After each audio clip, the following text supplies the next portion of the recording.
All right, again, welcome everyone. My name is Stephen Shaner. It's good to be with all of you this evening. Thanks for taking time out.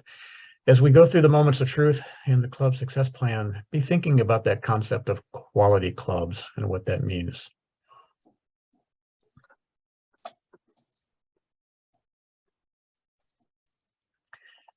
Moments of truth. This is how Toastmasters defines it.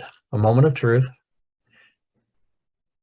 comes in contact with any aspect of the Toastmasters experience, quality, and service. Now, that could be lots of things. That can be when they interact with your website or when they interact with your social media. It's that time when they come in contact with any aspect of your club. So think about the things you're doing within your clubs. And those of you that are division directors and area directors, this is a program that you can go into your clubs and help them do a Moments of Truth program within that club. So keep that in mind as well. When I first moved up to the Duluth area, I lived in Superior, Wisconsin.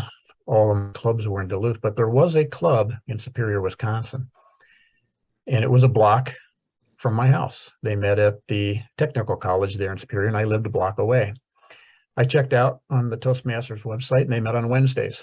I had a Wednesday free. I walked over. I couldn't find them. So I went to the information desk. And I said, oh, they're meeting on Mondays now. A few weeks later, I had a Monday free, went over, couldn't find them again. Oh, they're meeting on Tuesday now. This went on for weeks. Finally, they actually contacted me.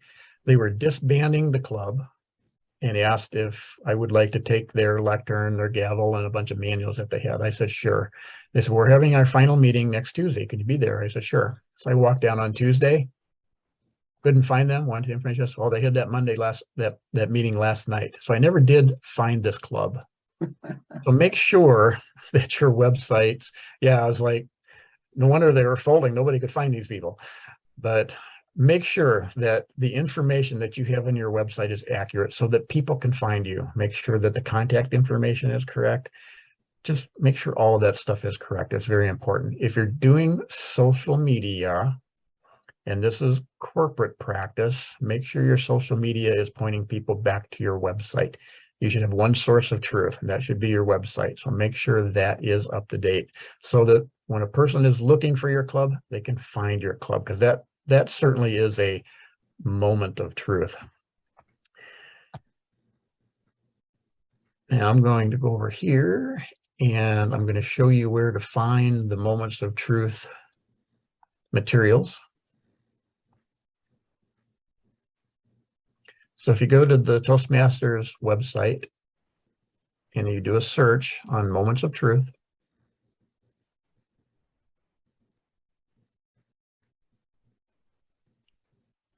Toastmasters website can be slow sometimes.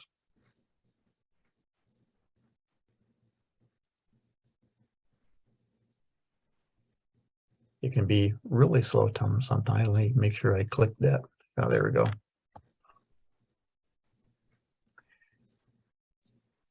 Go down here, the first choice Moments of Truth. There's a Moments of Truth Spanish, French. There's all the different languages that Toastmasters supports. But if you click on Moments of Truth, you'll find you can download a handout, slides, a chart, and a manual. So first, let's take a look at this manual. This manual describes the Moments of Truth program, and it is also a presentation that someone in your club can give to the club that explains what Moments of Truth is and how to go through the whole process of doing a Moments of Truth program. And the Moments of Truth program is really a way for your club members to evaluate how well the club is doing in 6 different areas. So we'll talk about those areas here in a minute. So this manual outlines the presentation that a person could do, and it aligns with different slides that are in the PowerPoint. Okay, so please have someone in all of your clubs take this on, do this presentation, and then do the Moments of Truth within the club. The PowerPoint is also downloadable. You saw that on the list, and this PowerPoint goes through all the different. So here's the first point, or the first moment of truth is first impressions, and then there's 6 points. Then it goes to membership orientation. Again, we'll go through these in a minute. So this is a great presentation you can do to the club to talk about moments of truth, to find out how your club is doing. One of the other things you can download is, it's just a one-page, I don't know if I want to call it a poster, but it's just a one-page outline of what the moments of truth, club quality standards evaluation. And it lists all 6 of the moments of truth and then the 6 points underneath each one. And then finally, there's a handout. And what you want to do is you want to give this handout to all of the members of your club. And this allows them to rate all of these different points on a scale from 1 to 5. With 1, we never meet the standard. We rarely meet the standard. We sometimes meet, we usually meet, or we always meet. Now, club presidents and those of you that are in officer roles, I have found, and this has happened on many occasions, on one of these points, I thought the club was doing well, but the members of the club didn't think so. So please don't prejudge. Let the members fill this out and get that feedback. It's very important. And it's been the other way too. There were areas where I didn't think the club was doing very well, but the members of the club thought they were. This is a great way to find out really where the club members feel the club is doing. So let's talk about some of these. So the first moment of truth is first impressions. We talked a little bit about that on the websites. Guests greeted warmly and introduced officers and members. It's pretty simple to do at the beginning of the meeting. The first club I ever belonged to actually had a greeter role. So when members, or I should say when guests came into that meeting, the greeter's responsibility was to meet those guests, sit with those guests, answer questions for those guests, because sometimes the VP of membership might be busy, getting ready to do a speech or preparing part of the meeting. Officers may get busy. So that greeter role is very important to that club, and it worked very well. So think about that. Make sure the guests are greeted warmly. Guest book and name tags provided. I don't see very many clubs that use name tags anymore, but sometimes they use table tents like you would see in a restaurant that has the member's name, perhaps their officer role if they have one, whatever their designation is, whether it's distinguished Toastmaster, whatever. So they'll have those, and then they have guest ones for the guests. So whoever's at the front of the room can see where the guests are sitting and where the other people are. And some clubs have even had tents for the roles, the meeting roles. So the front of it would have their role, table topics master. On the back, facing the person that had that role, would be a list of things that they were responsible to do. So there's those types of things you can do. As far as guest book, great idea.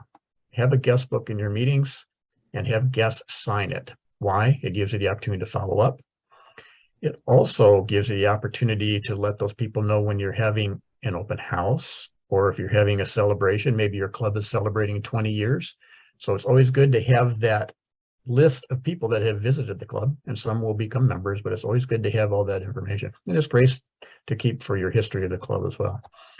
Professionally arranged meeting room. I think that goes without saying. I think most clubs do pretty good at that, but something to think about. Convenient meeting location. Okay, is it easy to get to where your club is meeting? Especially if you're in a corporate situation and you have a community club, are people that don't working for your corporation, is it easy for them to get into the building and get to that meeting room? Guests invited to address the club. Very simple here. The beginning of the meeting, whoever is starting off the meeting, ask the guests to stand, introduce themselves, and ask, why did they come to the meeting? And you'll get a variety of reasons, but when you understand why they came, you can kind of help focus different parts of the meeting for their needs. Guests invited to join. I went to, when I was an area director one year, I went to visit a club. I was there a few minutes early. I was talking to one of the ladies there, and we were talking, and it was apparent that she had been coming to this club meeting for quite some time. And finally I asked her, I said, how long have you been a member? She said, well, I'm not. And I was actually shocked. And I asked her, why not? And she said, nobody asked. I immediately pulled an application out of portfolio. I said, here, fill this out. We'll get this taken care of right now.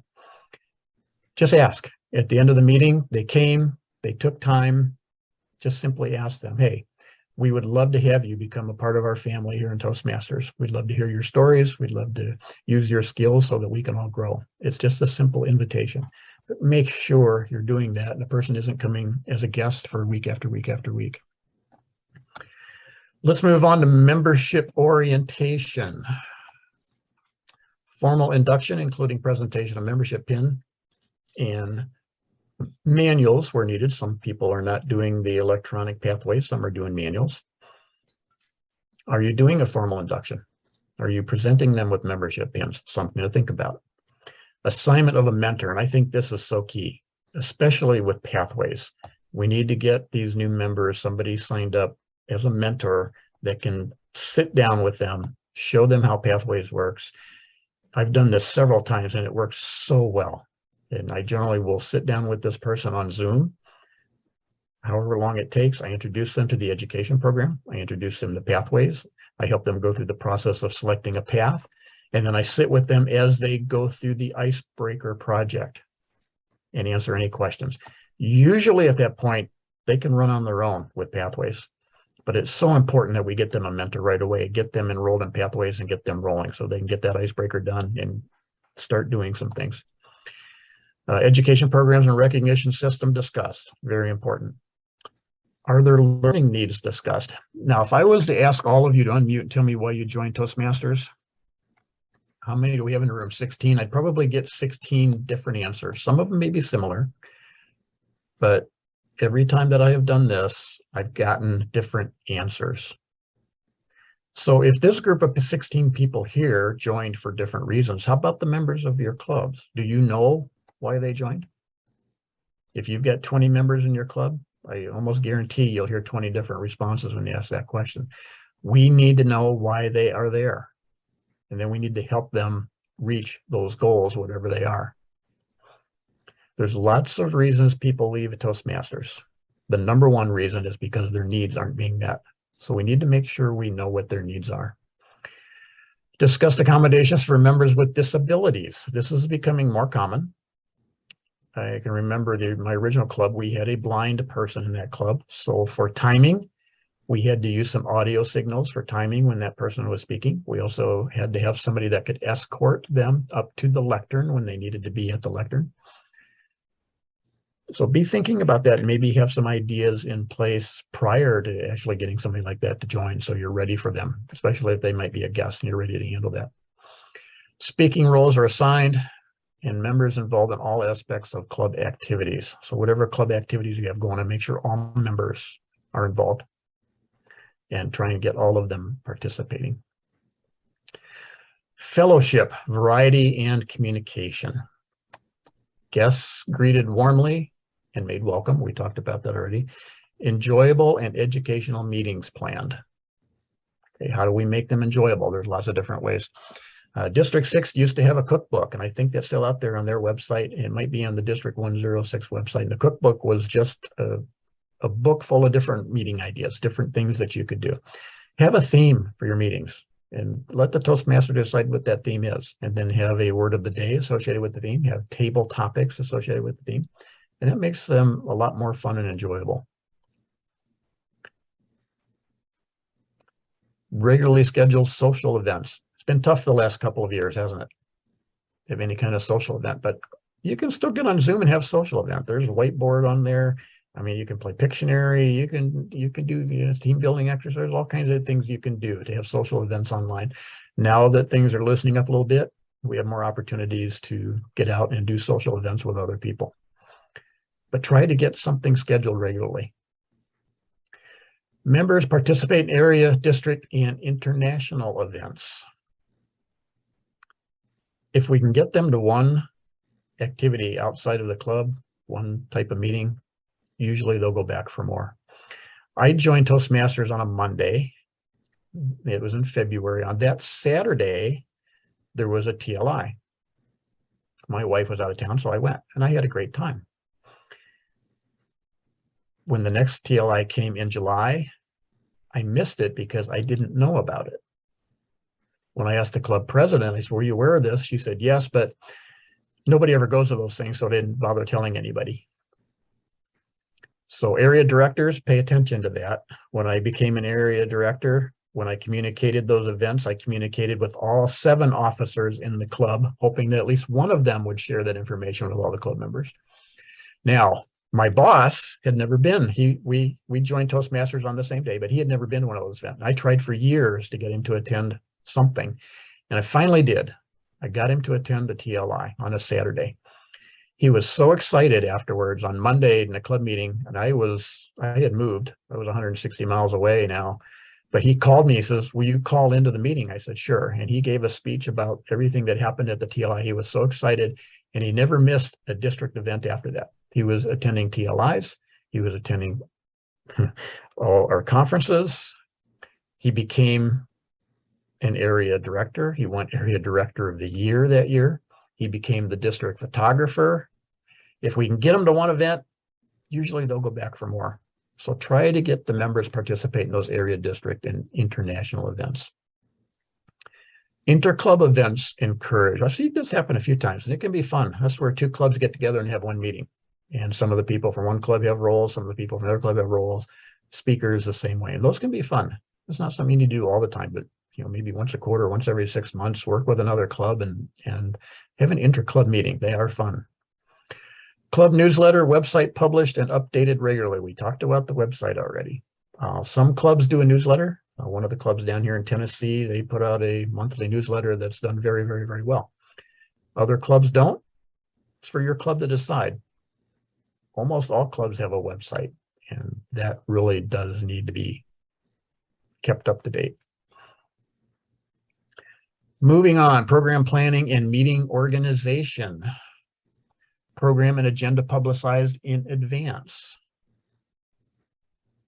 Doesn't seem like that big a thing, but it really can be. The club that I'm in now, they publish their agenda in advance, and it's nice because it gives me a reminder of what my role is going to be. I can look over the agenda, see where I might be needed in other areas. Okay, so it's good to get that information out in advance. I've been to too many clubs where everybody walks in, they sit down, and they go, okay, who wants to be Toastmaster? Does anybody want to give a speech? Okay, that is not a quality club. So we need to have those roles assigned ahead of time. Members know program responsibilities and are prepared to carry out all assignments. All projects are from Pathways, the Toastmasters education program. Meetings begin and end on time. Creative table topics and activities, and positive and helpful evaluations. For those of you that have been in Toastmasters a while, you remember the old competent communication manual. Within the first couple of pages, there was a great couple of sentences that I really loved. And it was, I'll paraphrase here, it was basically said, we give evaluations for one reason and one reason only, to help the person improve. And that really is our goal when we give evaluations. Membership strength. Club has 20 or more members. Members are retained. I see a lot of clubs where they start the year with, let's say, 15. They end the year with 15, but they gained 8 new members that year. So they lost a lot. Okay, they gained some, but they lost. So it's like they're very good at getting new members, but they're not very good at keeping them once they get them. And they do that year after year. So be thinking, are members retained? And if not, why not? Find out. Promotion of the club in the community or within its organization. So if it's a corporate club, are you promoting the club within the organization? If it's a community club, look for those opportunities to promote the club out there in the community. There's lots of ways to do that. If you go to the TI site and do a search on Let the World Know, it's a great little booklet. You can download PDF, and it talks about ways that you can promote your club and do those things. There are sample press releases in the back of that manual that are so helpful.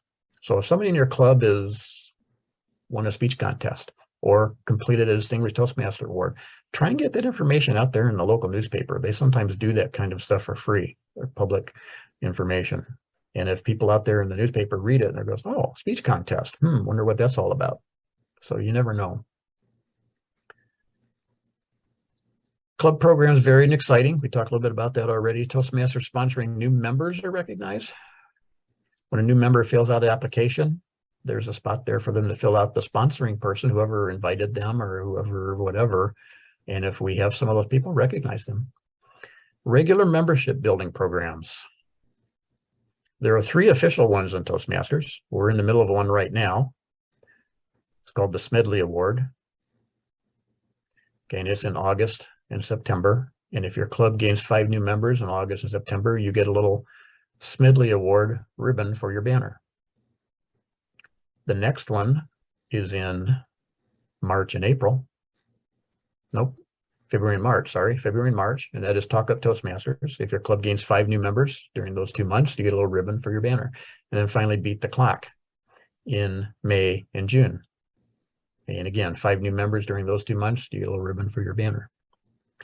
How can you do membership building programs? There's lots of different things you can do. One of the things we used to do is we would make a spreadsheet for one of those 2-month periods, make a spreadsheet with all of the club members' names on the left, and then all the meetings that happened during those 2 months in columns. And then we would give points. If somebody brought a guest, 5 points. If the guest returned to another meeting, 2 more points. If they joined, that's 5 more points. Okay, and those points are going to the person that invited them and brought them. If they gave a speech in a meeting, 2 points. If they had a role in a meeting, 1 point. So it also got them involved. At the end of the 2 months, whoever had the most points would get something from maybe the Toastmasters store or some kind of gift. Sometimes we split the club in 2, and we had 2 teams. And the team with the fewest points had to buy lunch for the team with the most points. And nothing extravagant. It was usually Subway or something inexpensive. So look for ways to have membership building programs and give some incentives so people are bringing guests. Websites are great. Social media is great. The best way to promote this organization is through word of mouth. Okay, so give them an incentive to go out there and invite people. I first heard of Toastmasters in, I want to say 1988. I was working as a professional magician in Southern California, and Toastmasters hired me to come in and do a magic show at a Christmas party. That was where I first heard of Toastmasters. I didn't find a club, that was in 88. I didn't find a club that was convenient to my schedule until 2000. Okay, so no is never permanent. Just because a person said no today, that doesn't mean it's no tomorrow or next week. Their lives change, and all of a sudden they find themselves in a position where, boy, I need to work on my speaking and my communication skills. So no is never permanent. And then finally, achievement recognition. Award applications immediately submitted to World Headquarters. We do not hold on to these. We don't hold on until July. We submit them immediately. They've earned it. Progress charts displayed and maintained. You can get progress charts from TI. You can make your own, and some clubs display those in the meeting, and it shows the members and their progress through their paths. Some clubs do, some clubs don't. That's for your club to decide. Member achievements formally recognized with ceremony. Toastmasters is big on recognition.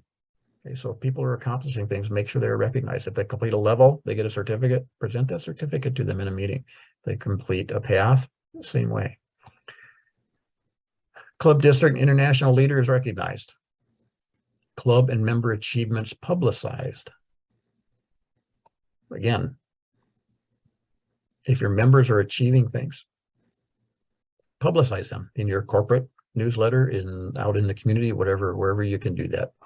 The Distinguished Club Program is used for planning and recognition. So very important that we're doing that plan as well.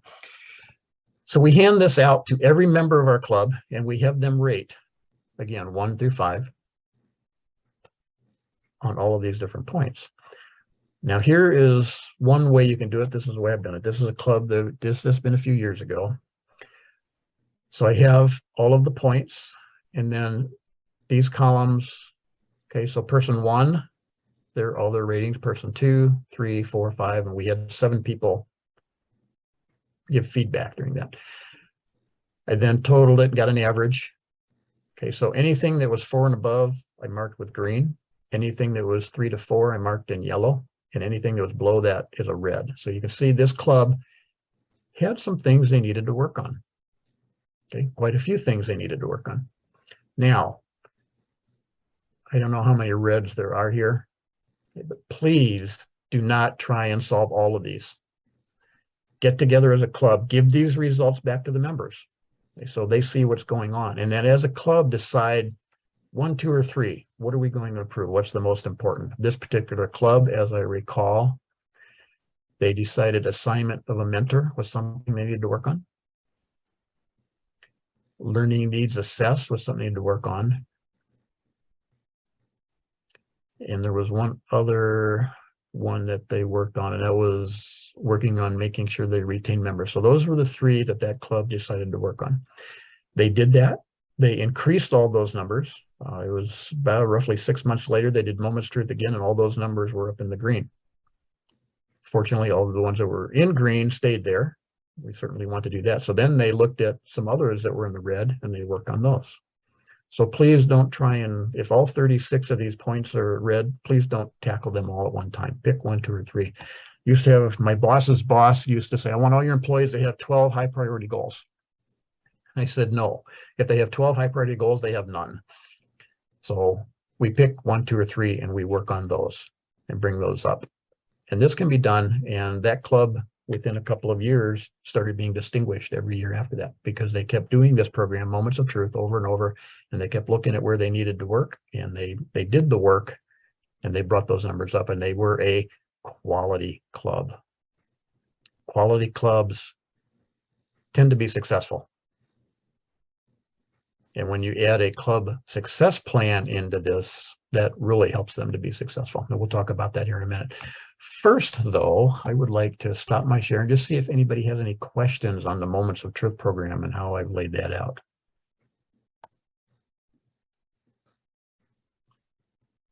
Stephen, I don't think it is, but is the Moments of Truth handout fillable form?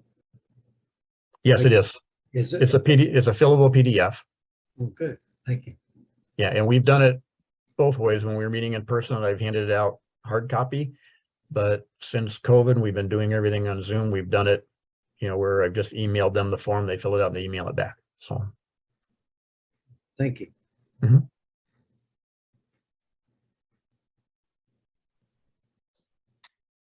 I have a question.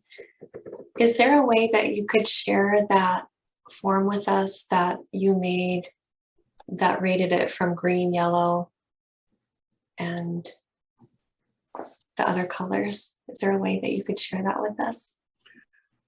I can put that in the chat. You guys will have to get rid of the colors and delete the numbers, but I think you guys can work with that. So I'll put it in the chat.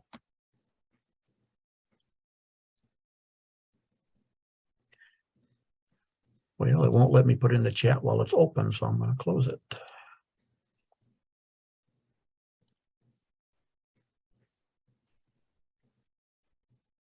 Right in. There we go. Any other questions? You're a shy bunch.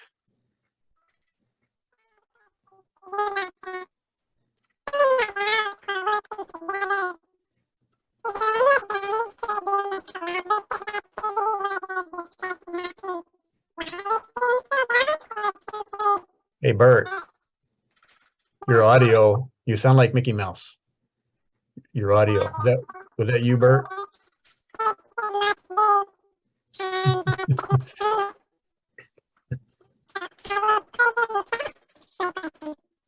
Bert, we can't understand what you're saying. You're very high pitched. Now that I've never heard on Zoom, so that's a first.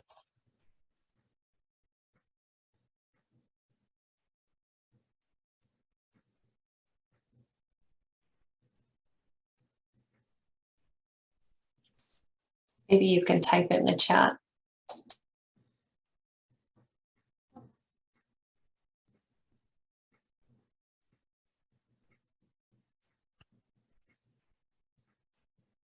Well, I guess I have one question. Yeah, go ahead, George. In your experience, have you found that when you're giving Moments of Truth to a hybrid meeting, that you get very different scores from those attending remotely and those attending in person? Yeah, absolutely. Absolutely, because they are two different experiences, aren't they? Yeah. Yeah, and if you look at some of the points on there, when you're in hybrid, it's a little harder to do some of those, maybe a little easier to do some others, but yeah, most definitely have seen differences in the responses between online and in person. So.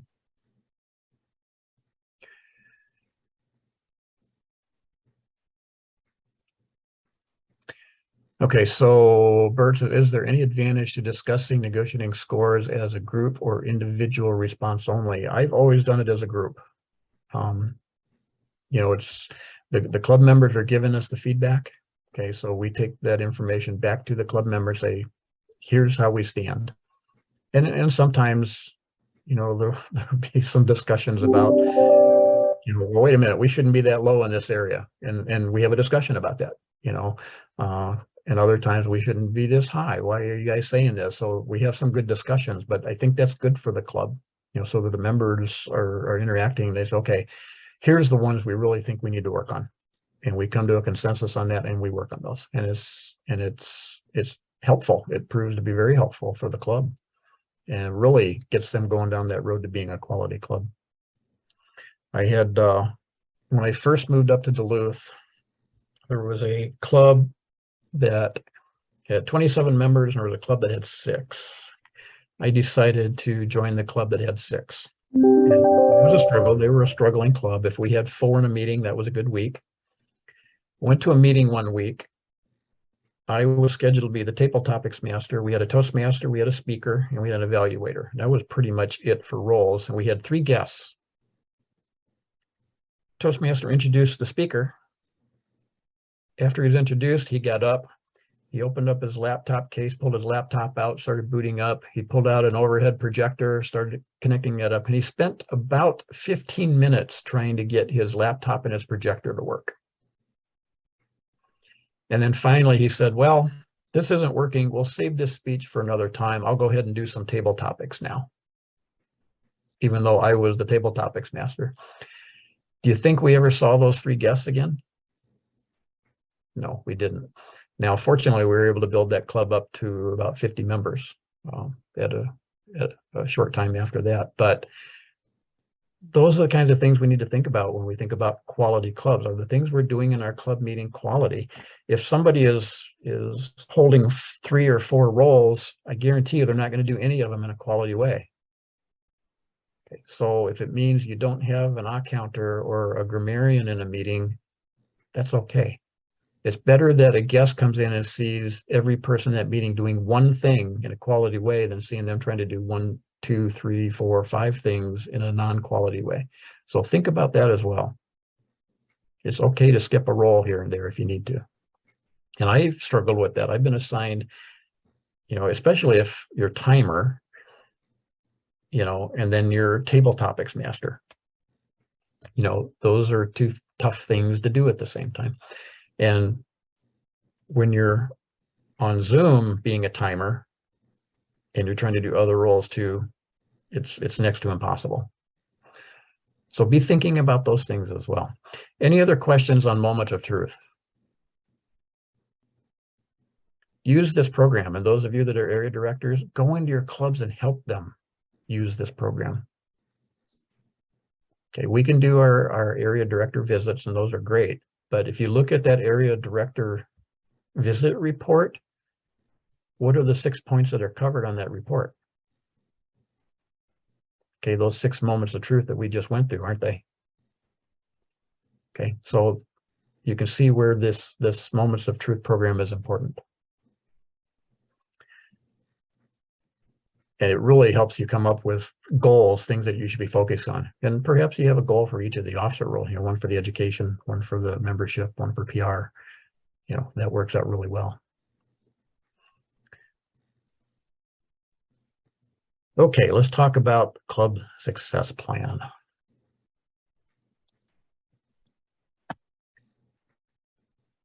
This is the new form. This thing used to be, I don't know how many pages long. It was pretty long, but this is an opportunity for the 7 club officers to sit down and come up with a plan on how they are going to accomplish the points on the Distinguished Club Program. So let's talk about the Distinguished Club Program for a couple of minutes. I think everybody is familiar with these. Okay, there are 10 points. And when you get 4 level 1 awards achieved, you get a point, 2 level 2s, a point, 3 more, level 2s appoint, 2 level 3s is appoint, 1 level 4 or a path completion or a distinguished Toastmaster is appoint, 1 more level 4 path completion or DTM is appoint. So there's 6 education points. Membership, 4 new dual or reinstating members and 4 more new dual or reinstating members. So that's 8 new members, a point for each 4. Training, a minimum of 4 club officer roles trained during each of the 2 training periods. How many should we really do? All 7. Okay, good. Minimum 4 to get credit in this program. And then administration, on-time payment of membership dues. Just get in the habit of paying your membership dues on time. Start the process early, get it done. And then your club officer list on time. Okay. Get every club to hold their election the first meeting in May. Hold their election, get those names submitted. Because they'll say, well, we've got time. Well, guess what? May and June go by pretty darn fast. And too often clubs run out of time. Just get them in the habit of doing their election on the first meeting in May and they're done. Now, there is and if you get any 5 of those, you are a distinguished club. Any 7, select distinguished. Any 9, your president's distinguished. Now, a lot of people think these are just numbers. Our founder, Ralph Smedley, once said, quote, I know of no other organization like Toastmasters that is dedicated to the individual, unquote. So let me ask this. Education goals. If our members are accomplishing these, are we being dedicated to the individual? Yes. If we're gaining members in our club, are we being dedicated to the individual? Not only the current ones, but the ones that are incoming as well. The answer is yes. Training. Is it important that our club officers are trained? Does that have anything to do with being dedicated to the individual? Absolutely. And the administration stuff, same way. That's what this is all about. It's not so much about the numbers. It's about helping people in our club, serving them so that their goals are being achieved. And we do that through these. Now there's a membership requirement that has changed. And I think that's listed here somewhere. So for a club to be considered for any of these, they have to have 20 or more members or a net gain of 5.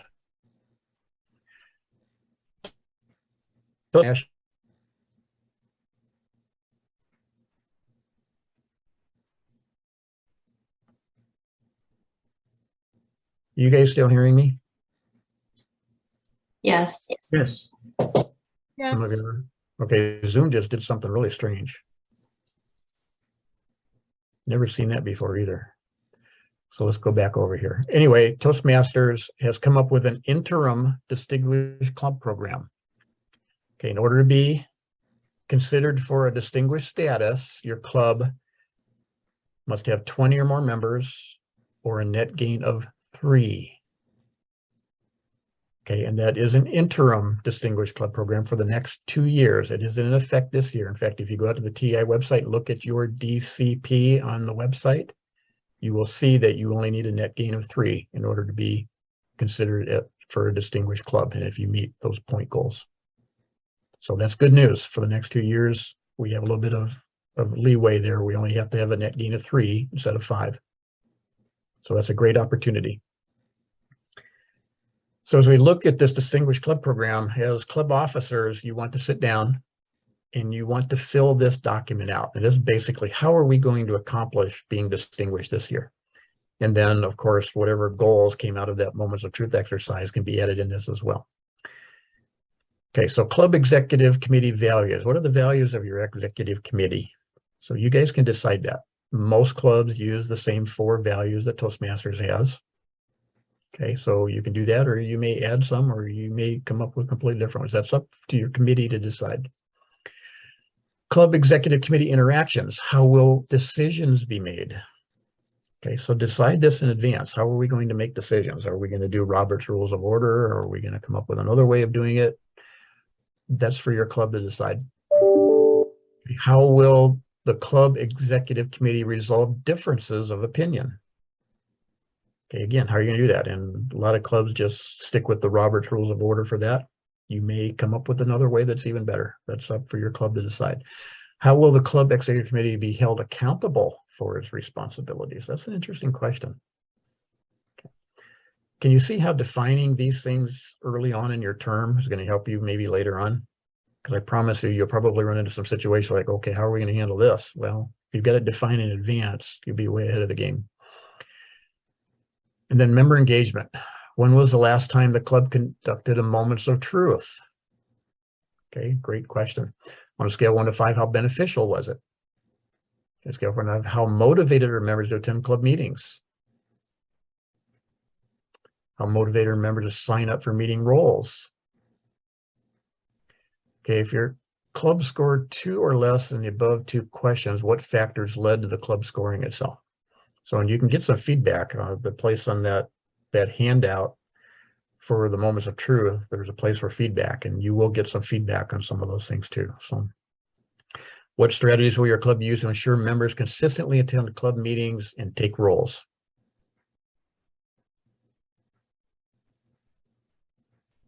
Lots of ways you can do that. Assigning roles works very, very, very well. Some clubs will pass around a clipboard, sign up for future roles. That works for some clubs. When I've seen that done, sometimes we'll have a person signs up for the same role over and over and over and over again. A lot of people are putting the agenda out on their Free Toast website and allowing people to go out there and sign up for roles. And some clubs do that very well, and all their members sign up for roles and they're good to go. Some clubs that doesn't work that way, and the VP of Ed needs to go in there and assign those roles and make sure everybody is aware. And that's why we publish that agenda in advance.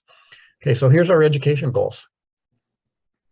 Who in your club is going to achieve a level 1? Put their name down. Now, this is a living document. People move, people leave the club, so be ready to plug some other names in here as things change. You'll want to visit this document often. Don't just do it at the beginning of the year and then come back in June and go, oh, what do we do?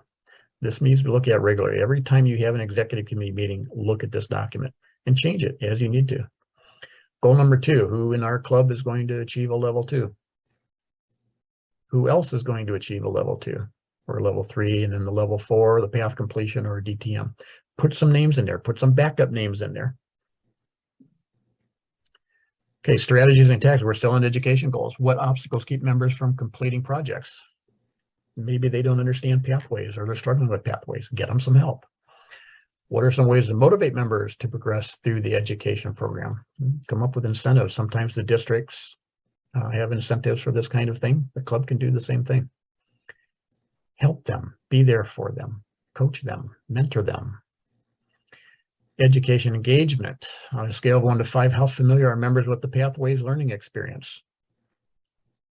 In the district down here, I was amazed that the Pathways adoption for new members, less than 60%. And I'm baffled by that. What else are they doing? They're brand new. They don't know anything about the legacy education program, the old one. That's all they know is Pathways, but we've got less than 60% adoption for new members. So that's something that the clubs in the district down here need to work on. I don't know what your case is or what your club is, but take a look at that. How many members in your club have adopted Pathways and are using that program? How does your club promote Pathways? How will your club prepare its new members to work in Pathways? Who will be responsible for showing them annual or showing them around the base camp? Okay. Again, having that mentor from day one is so important. And maybe you have somebody in your club that is a Pathways expert that can work with these people as well, even if they're not their mentor. Can I interrupt with a question? Sure. If they're not using Pathways, what are they doing? I have the same question and I haven't been able to get an answer. So I'm looking into that. I'm starting to visit some of these clubs and trying to get a feel for, okay, what are these people doing? I don't know the answer, and I'm baffled by that. But I have the same question. It's like, hey, they're brand new into Toastmasters. Pathways is our program. That's our bread and butter. That's what we do. So what are these people doing in these meetings? And if they're just doing roles, they're certainly not getting the best benefit out of what Toastmasters has to offer. That's for sure.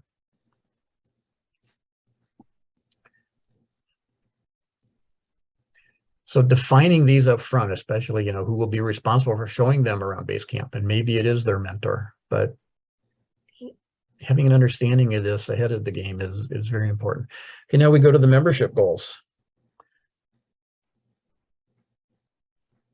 Okay, so this is where the net growth of at least 5 new members is now 3 for the next 2 years. So take advantage of that. So membership base as of July, you can go out to the TI site, look at your Distinguished Club program and see what your base is. So what is your membership goal for June 30th?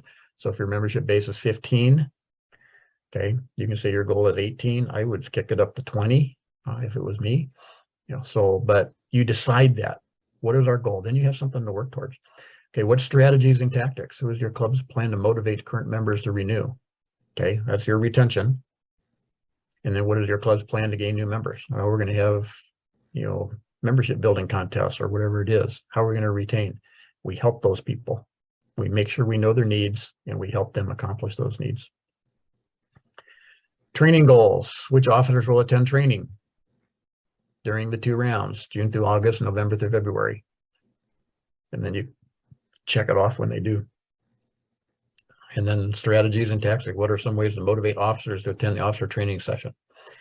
I've been in this organization 19 years. I've done officer training. I don't know how many times. I've had, I don't know how many club officer positions. It's a lot. And I always go to club officer training and I always learn something. Get them excited about it. Go as a group. Administration goals. Decide who will be responsible for submitting the following 2 items to World Headquarters on time: membership dues and officer list. Assign somebody. Don't just think it's going to happen. And we talked about that. Membership dues, just get in the habit of paying those on time. Start early. Start in September. Okay. Start in February, whatever it takes, but get those dues paid on time. And then the officer list, again, hold your club elections at first meeting in May and get those officer lists submitted. But who's going to be responsible for doing that? Is it your treasurer? Is it your secretary? Is it a combination of the 2? Maybe you don't have one of those officer roles filled. So who's going to take care of that? Then strategies and tactics. What obstacles does your club have in achieving its administration goals and what can be done to overcome them? I've seen this a lot in corporate clubs where the corporation is paying for club dues and it takes several weeks to get that process to work. Okay, so that might be an obstacle. People aren't in person. They can't hand you a check anymore. Okay, if they got to mail it to you, that's going to take a little extra time. So that could be an obstacle. So make sure they're getting the information early so they can get that check to you well in advance of when you need it. So be thinking about those kinds of things. Then you have all your club officers sign this thing. Now, some club executive committees meet once a month. Some meet after every meeting. You decide that, how often you're going to meet. I would suggest at least once a month. And you want to review this document and whatever goals came out of that moments of truth. If you're working on making sure, you know, your VP of membership and your VP of education together are working on getting a mentor, make sure that's happening. See, get a report from them, follow up on those goals. And then again, make changes to this document as needed. This new one is much simpler than the old one. The old one was, I think, 10 to 12 pages long. Well, this one's 10, but this one is just, it's much easier than the old one. And again, you can go out to TI, put in a club success plan, and this document will come up, and make sure you got the one that's dated. Well, this doesn't have a date on it, but when you look at it, it's pretty recent. It's this year.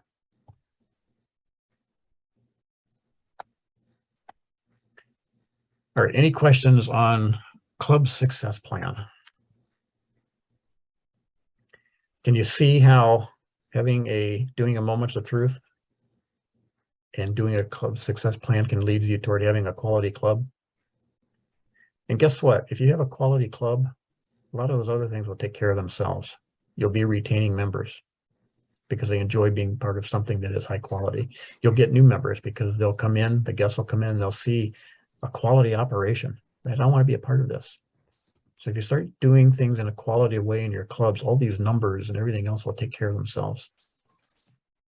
And I know there's a lot of clubs out there struggling right now. They're low on membership. Okay. And in some cases, they don't have all 7 officers in place, but you have to start somewhere. And that starting somewhere is moments of truth. Find out where you really are struggling, and not just what you think as a president of the club, but what the members think. And then start setting those goals and working your way back. It won't happen overnight, but if you stay consistent, you'll get there. And then document in that club success plan. This is what we're going to do this year. These are our goals. These are the things we're going to accomplish. These are the people who are going to help us accomplish those. And as things change, modify that document. Questions on anything? I have a question.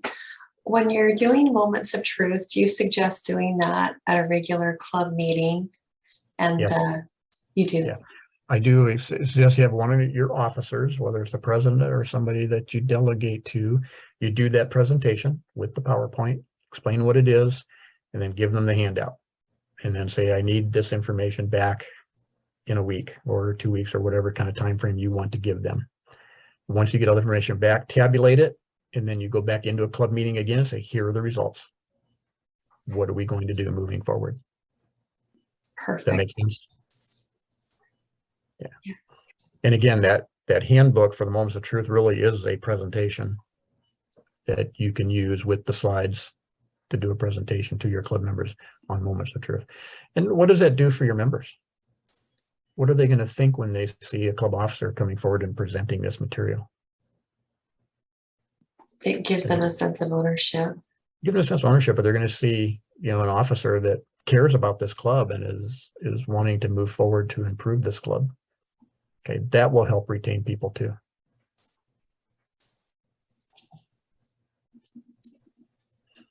George, you've been doing these, I know. Any comments you would like to add in?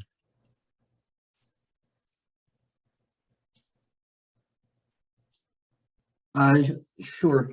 I think that moments of truth can really be a long-term project for a club too.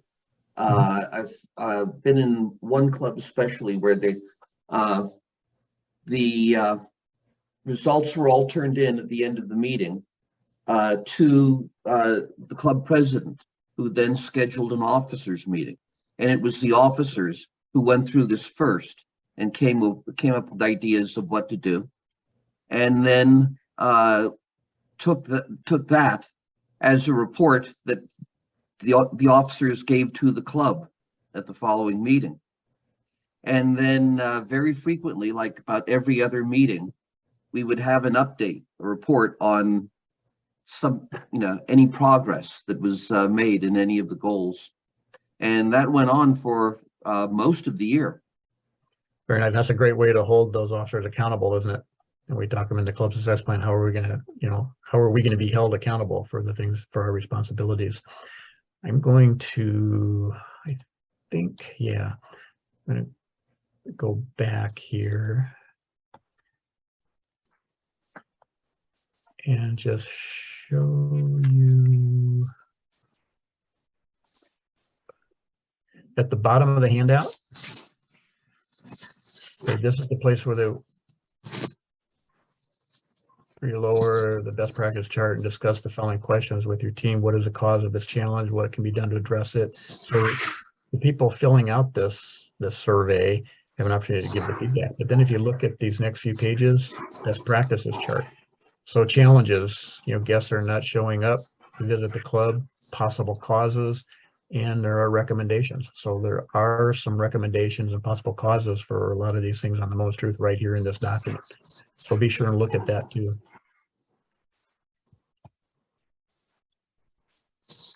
Thank you, George.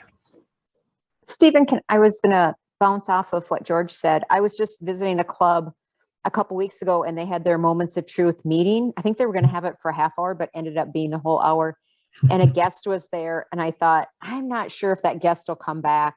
If you want to be in Toastmasters and want to see the fun, want to see the energy, want to see the camaraderie, jumping in on a Moments of Truth meeting might not be the best experience. I was hoping they would have said something like, come back next week.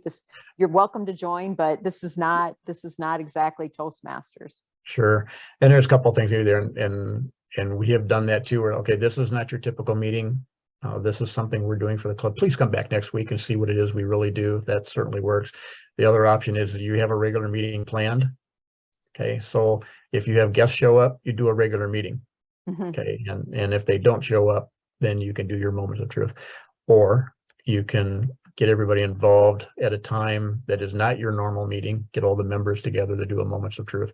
That might be a little tougher to do, but you have some options there. Hopefully you. you can go ahead and do your moments of truth and then tie them to their chair so they're there next week. I don't know, just try and get them to come back to the next meeting. So, thanks for bringing that up. That's a great point.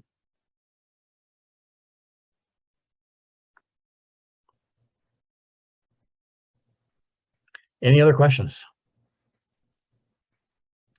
In that case, we will give you some time back. Thank you so much for taking an evening and learning about Moments of Truth. I know some of you are familiar with this program already and the Club Success Plan. You are an incredible group of people. And I hear often Toastmasters changes lives, and I would like to change that somewhat. Toastmasters doesn't change people's lives. Toastmasters is a great organization, has wonderful programs, but it's the people in Toastmasters that change people's lives, people like you. Whether you're a club officer, whether you're an area director, division director, whatever your role is in this organization, you have an opportunity to change people's lives. And one way we can do that is to help them do a moments of truth and to help them have a living document in a club success plan. So go forth and do great things for the members of District 106.